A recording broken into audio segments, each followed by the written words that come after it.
আজকে লক্ষ্মী পুজো, কোজাগরি লক্ষ্মী পুজো, তাই ওইখানে হচ্ছে ঠাকুরের সব জোগাড় যন্ত্র করা আছে।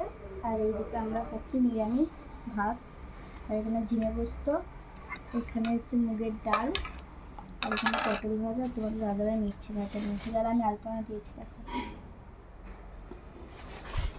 সন্ধ্যাবেলা পুজো করুন, বুঝে রাখো।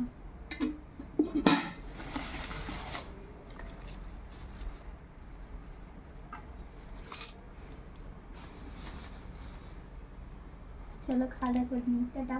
আর সবাই লক্ষ্মী পুজো করেছে কি অবশ্যই জানাবে।